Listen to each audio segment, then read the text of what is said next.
Welcome to the online platform of Rouse Academy for competitive exams, and I, Pragya Pandey, welcome you all to our very special series on daily news review. So, without wasting any time, let's see what is in the news. First article is talking about the India Africa ties.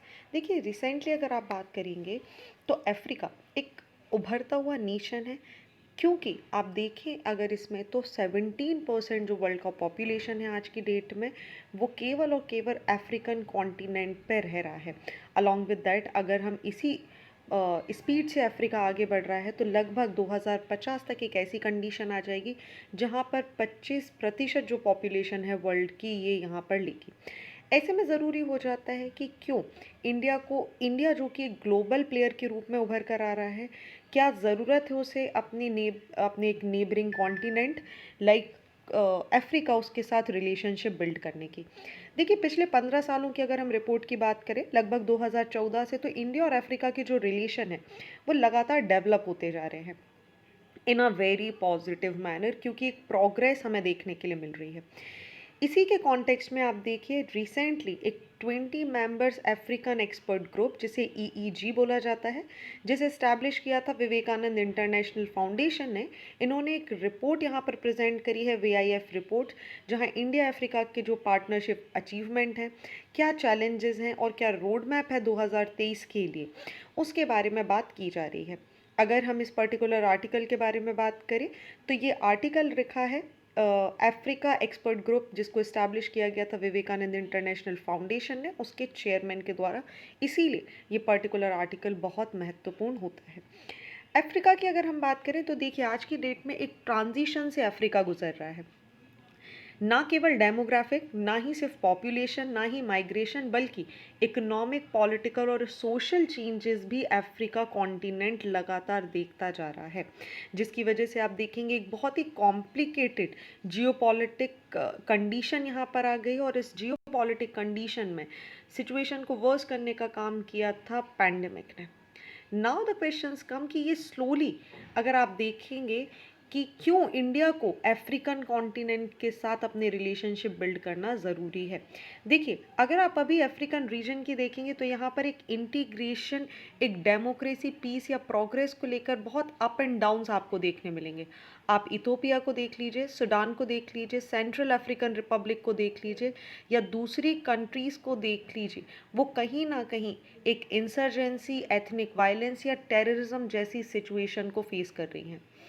अब अगर आप यहाँ पर देखेंगे तो Africa continent जिसकी आप बात करते हैं, जो कि रिच है अपने आप में मिनरल्स में, ऐसे में European union, China, Russia, Japan, Turkey, UAE जैसी बाकी सारी कंट्रीज़ पूरी कोशिश में लगी हुई हैं कि वो अफ्रीकन कॉन्टिनेंट के साथ अपनी जियोपॉलिटिकल रिलेशनशिप को बहुत स्ट्रॉन्ग रख सके, सो दैट जो मार्केट है वो मार्केट को ही एक्सेस कर सकें। एनर्जी और मिनरल सिक्योरिटी है जो उनके भविष्य के लिए, उसकी भी सुनिश्चितता अफ्रीकन कॉन्टिनेंट के द्वारा ही हो सकती है। क्योंकि आप देखिए, अफ्रीका एक बिगेस्ट इकोनॉमिक पार्टनर हो जाता है।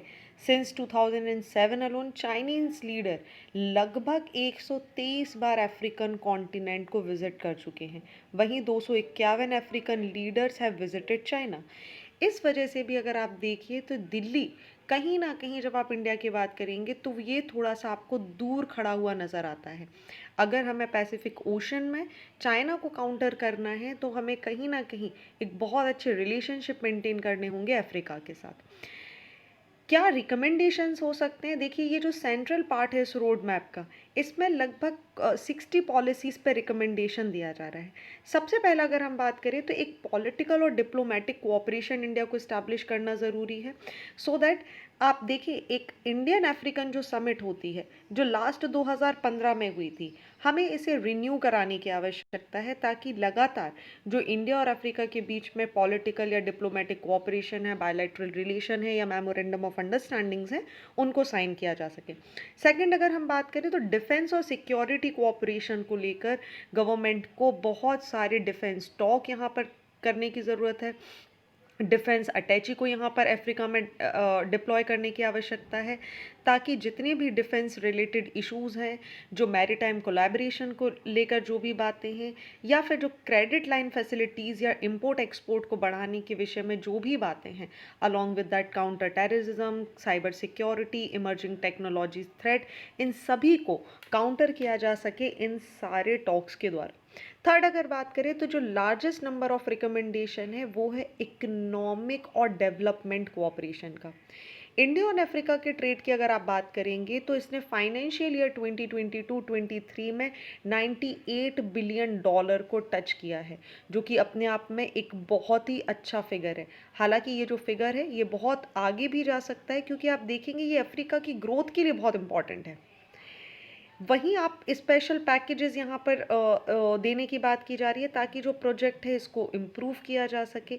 एक स्पेशल फोकस हो जो कि सिर्फ और सिर्फ ट्राइलेटर कोऑपरेशन, साइंस और टेक्नोलॉजी को डेवलप करने के लिए, या जो भी इस तरीके के प्रोजेक्ट्स हैं इनको बढ़ाने के लिए आगे लाए जा सके। फोर्थ रिपोर्ट का सजेशन है हमें सोशियो कल्चरल कोऑपरेशन को भी बढ़ाने की ज़रूरत है। सिविल सोसाइटीज़ को एक साथ लाना, मीडिया ऑर्गेनाइजेशंस को यहाँ पर लाना, नेशनल सेंटर्स फॉर स्टडीज़ यहाँ पर इस्टेब्लिश करना, जो कि इंडियन गवर्नमेंट ने यहाँ पर किया है, या फिर Indian technical and economic cooperation या Indian council for cultural relation scholarship award, जो कि अफ्रीका के नाम पर यहाँ पर दिए जाते हैं, फेमस अफ्रीकन फिगर्स को यहाँ पर दिए जाते हैं, इनको भी हमें बढ़ाने की आवश्यकता है। और इसी के साथ आप देखेंगे इंडिया और अफ्रीका के रिलेशनशिप हमें देखने के लिए मिलेंगे। अब अगर हम इंडिया अफ्रीका के रिलेशनशिप को देखिए, ट्रेस करने की बात करें, ये तो था आर्टिकल के बारे में। थोड़ा सा बैक जाते हैं, कुछ चीज़ें हमें ज़रूरी हैं पढ़ना। अगर हम 17th सेंचुरी में चले जाते हैं तो देखिए दोनों नेशंस की सेंचुरी ओल्ड रिलेशनशिप रहे हैं। जियोग्राफिकली अगर आप बात करेंगे तो इंडिया अफ्रीका एक ही गोंडवाना लैंड का पार्ट थे। 17th सेंचुरी में क्या होगा, फ्रांस एंटर करेगा इंडियन सब कॉन्टिनेंट एक कॉलोनियल पावर के रूप में। 1947 की अगर हम बात करें तो फ्रांस इस्टेब्लिश करेगा diplomatic relationship with the newly independent India, और एक एग्रीमेंट साइन हो जाएगा between India and France in 1948 that they will stipulate the inhabitants of France Indian possession would choose there political future also. 1962 में यही treaty of session sign की जाएगी और इसे रेटिफाई किया जाएगा बाय द फ्रेंच पार्लियामेंट। इसी के बाद 2015 में अगर हम जाएंगे तो एक जॉइंट स्टेटस रिपोर्ट यहाँ पे इस्टेब्लिश की जाएगी, जो करंट स्टेट है बायलैटरल रिलेशनशिप का और प्लान्स का, उसकी फ्यूचर का, उसको इम्प्रूव करने के बारे में बात करेगा। यहीं पर कुछ इंपॉर्टेंट चीज़ें हैं जो बार बार न्यूज़ में आती हैं। सबसे पहला आ जाता है अफ्रीकन यूनियन। अफ्रीकन यूनियन एक इंटरनेशनल ऑर्गेनाइजेशन है जो कंसिस्ट करता है पूरे 55 अफ्रीकन मेंबर स्टेट्स को। इसको लॉन्च किया गया था डरबन में जुलाई 2002 में, जिसने रिप्लेस किया था ऑर्गेनाइजेशन ऑफ अफ्रीकन यूनिटी, जिसे OUA के नाम से भी जाना जाता है। 1999 में जो हेड्स हैं स्टेट और गवर्नमेंट के OUA के, दे इशूड द सटायर declaration calling for the establishment of the African Union, ताकि जो इंटीग्रेशन है अफ्रीकन कॉन्टिनेंट में उसको बढ़ाया जा सके। इसका हेडक्वार्टर कभी एग्जाम में आपसे पूछा जाएगा, it is the Addis Ababa. Next is the India Africa forum summit, जिसके बारे में यहाँ आर्टिकल में भी चर्चा की गई है। देखिए 2008 से जो रिलेशनशिप हैं इनको इंडिया अफ्रीका ने इंस्टीट्यूशनलाइज करना चालू किया है। इसी को लेकर पहला India Africa forum summit conduct किया गया था न्यू दिल्ली में 2008 में। 14 अफ्रीकन कंट्रीज़ के लीडर, अफ्रीकन यूनियन कमीशंस के, इन्होंने यहाँ पर पार्टिसिपेट किया। इंडिया अफ्रीका फोरम समिट ने प्रोसेड किया था 2008 में काम करना, जहाँ पर जो इंडिया और अफ्रीका की रिलेशनशिप में इसमें बहुत बड़ा चेंज देखने मिला। सेकेंड इंडिया अफ्रीका समिट आप देखेंगे ये 2011 में हुई थी, और इसके बाद थर्ड इंडियन अफ्रीका समिट जो हुई वो 2015 में हुई है। और इसके बाद आप देखेंगे अभी तक आपको कोई खास समिट देखने के लिए नहीं मिलेगी। नाउ द क्वेश्चंस कम कि सिग्निफिकेंस क्या हो जाता है इंडिया अफ्रीका रिलेशनशिप का। देखिए इंडिया और अफ्रीका कंट्रीज दोनों पोस्ट कॉलोनियल या यूरोपियन कंट्रीज या स्लेव ट्रेड और इंट्रूडर लेबर जैसी कंडीशंस दोनों कंट्री ने यहाँ पर फेस करी हैं।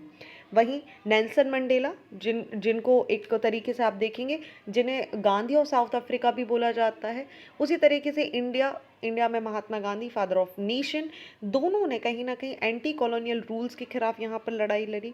नेल्सन मंडेला, जिन्हें भारत रत्न से भी इंडिया ने नवाजा 1990 में, और यहीं पर इसी के पहले आप याद रखेंगे नेल्सन मंडेला को नोबेल पीस प्राइज़ भी दिया गया था।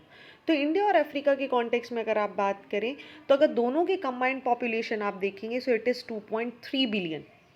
वहीं इंडियन और African consist of 3 million people nearly.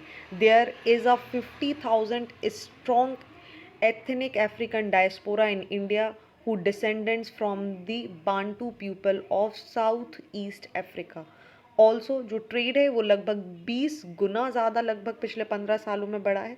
जैसा मैंने आपको बताया 98 बिलियन डॉलर से ज़्यादा का ट्रेड यहाँ दोनों कंट्रीज़ ने किया है। इंडिया लगभग 900 स्कॉलरशिप ऑफर करता है अफ्रीकन स्टूडेंट्स के लिए। वहीं इंडियन ओन्ड ऑपरेटेड कंपनीज जो हैं वो सेकंड लार्जेस्ट एम्प्लॉयर है नाइजीरिया में वहाँ के बच्चों के लिए। इसी के कॉन्टेक्स्ट में अगर आप देखेंगे तो ये दोनों कंट्रीज़ आपस में बहुत ज़्यादा महत्वपूर्ण हो जाती हैं। इसके अलावा जो 10 लार्जेस्ट इकोनॉमी है अफ्रीका में, आप उनके बारे में भी थोड़ा सा डिटेल में पढ़ लेंगे, like Morocco, Ghana, Angola, Nigeria, Algeria, Egypt, Ethiopia, Kenya, Tanzania and the South Africa. Okay, चलिए नेक्स्ट आर्टिकल की बात करते हैं, जहां फिर से एक नेगोशिएशन स्टार्ट हो गया है between China and the other Asian blocks for a code of conduct in the South China सी।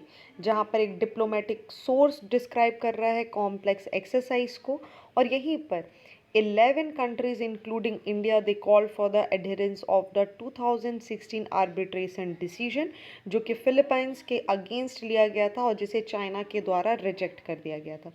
देखिए एक जॉइंट स्टेटमेंट यहाँ पर इशू हुआ है, जहाँ पर जो विजिट हुई थी इंडिया के फॉरेन मिनिस्टर एंड फिलिपाइन के काउंटर पार्ट आपको यहाँ पर पिक्चर में देखने मिलेंगे, और दोनों ने यहाँ पर अंडरलाइन किया है कि जो यूएन क्लॉज की जब हम बात करते हैं, United Nation convention on law of the seas की बात करते हैं, इसको यहाँ पर इंटरवीन करना होगा। और जो 2016 का आर्बिट्रेटल अवार्ड था साउथ चाइना सी में, उसके रिगार्ड यहाँ पर कोई डिसीजन लेना आवश्यक है।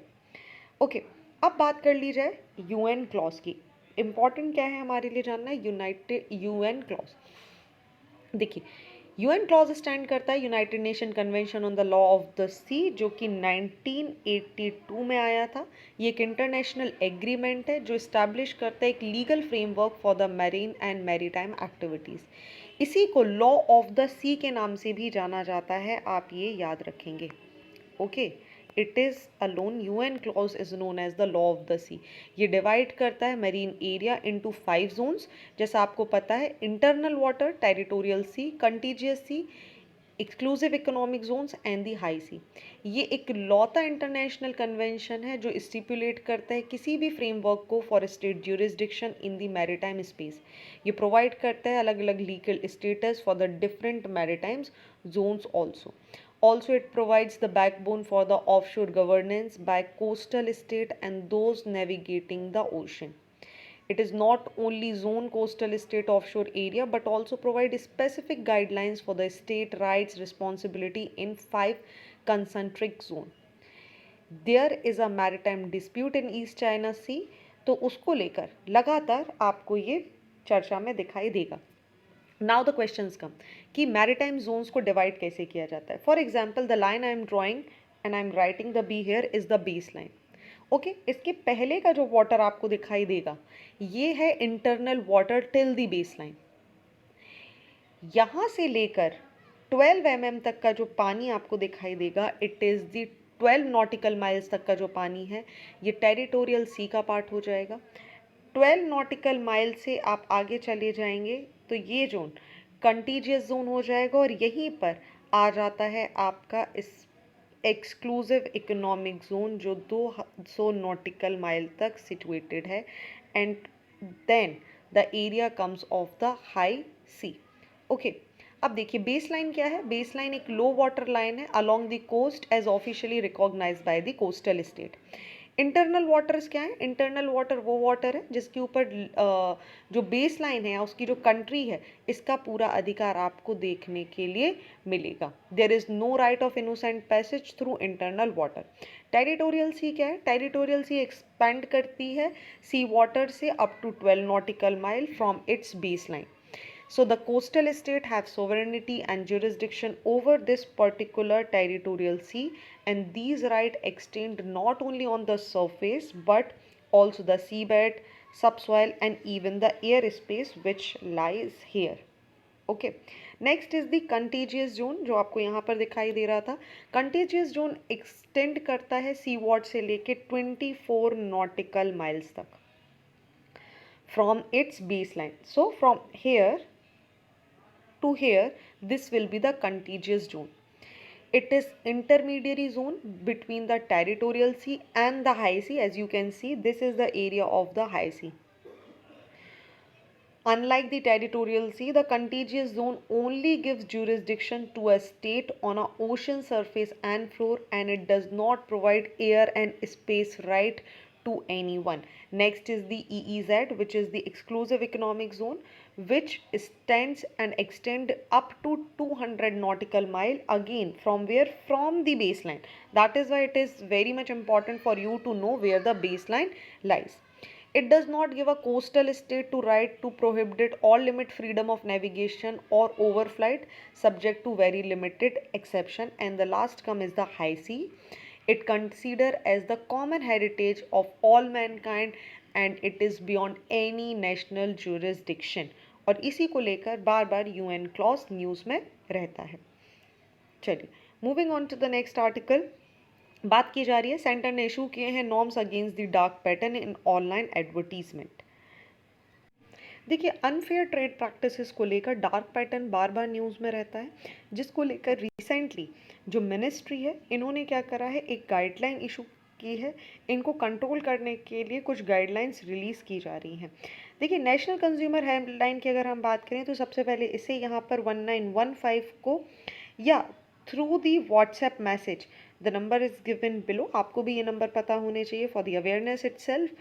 यहाँ पर बात की गई है कि अगर किसी भी तरीके का डार्क पैटर्न आपको नोटिस हो रहा है तो आप इसको यहाँ पर मेंशन कर सकते हैं. डार्क पैटर्न्स की अगर हम बात करें तो ये देखिए डिसऑर्ड करते हैं कंज्यूमर ऑटोनॉमी को.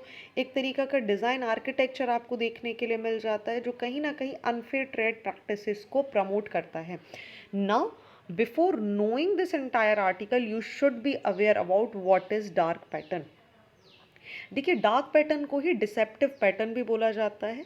यहाँ पर अगर आप बात करेंगे तो इंटरनेट बेस्ड कंपनीज हैं, व्हाट दे डू, ये they trick users into agreeing to certain condition और clicking a few links, and such acceptance and clicks are floated inboxes of users with promotional emails they never wanted, and making it hard for users to unsubscribe them or even request for the deletion. Dark pattern की अगर हम बात करते हैं तो ये एक तरीके का अनएथिकल प्रैक्टिस है. यूजुअली हम यूआई या यूएक्स, जहाँ पर यूज़र इंटरफेस या user experience, interaction, design mislead, trick user to make them to do something that they don't want to do. In turn होता क्या है, यहाँ पर कंपनीज को बहुत सारा बेनिफिट होता है by using dark pattern and digital platform. They take away a user right of a full information about any service that they are using and their control over their browsing experience. And example क्या हो सकता है यहाँ पर देखिए, it's a baseless countdown for online deals, condition is fine, print that ads on the cost, making cancellation button hard to see or click, making ads appear as news reports or celebrity endorsement, auto playing video, focusing user to create account to finish a transaction, silently charging credit cards after free trials, and using dull colors to hide information that users should know about. Each and everything comes under the dark pattern.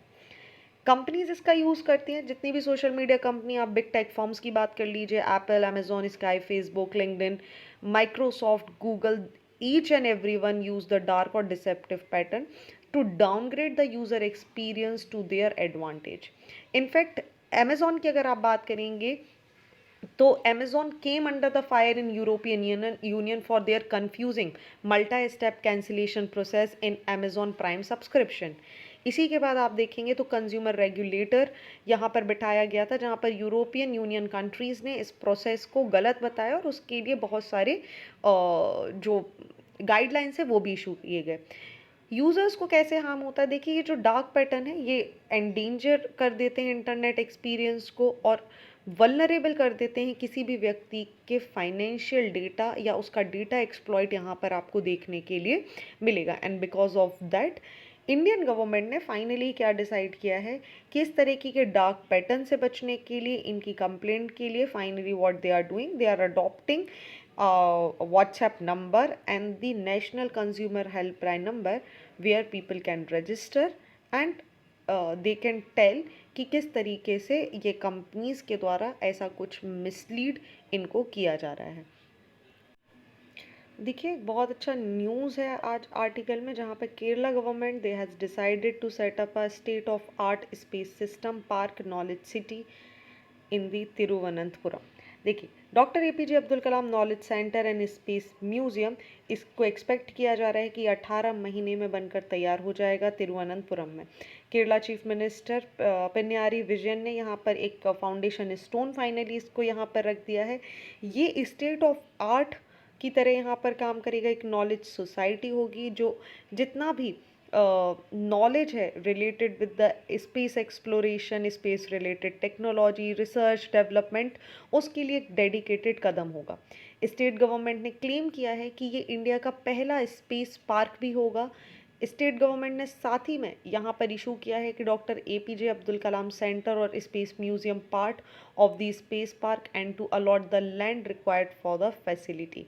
So this would be very amazing to know. जब इसका एक बार setup हो जाएगा, ये finally बन के यहाँ तैयार हो जाएगा, then we will read much about it in much more detail. चलिए ईरान को अप्रूवल यहाँ पर मिलने वाला है, वो ज्वाइन करेगा अलायंस को with China and Russia for the SCO. देखिए ईरान को यहाँ पर अप्रूवल मिल गया है as a member for the regional Shanghai cooperation with China, Russia and central Asian countries. चलिए इम्पॉर्टेंट चीज़ है, समझ लेते हैं एससीओ के बारे में। एससीओ एक permanent intergovernmental international organisation है। ये एक Eurasian political, economy, military organisation है जो एम करती है पीस, सिक्योरिटी और स्टेबिलिटी इन दिस रीजन। इसको इस्टेब्लिश किया गया था 2001 में और एससीओ का चार्टर साइन हुआ था 2002 में। सिंस देन 2003 से ये आ गया था फोर्स में।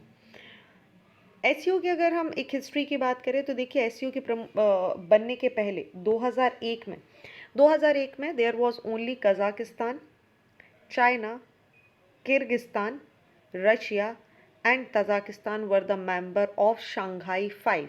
ये सारे मिलके बोले जाते थे शंघाई 5।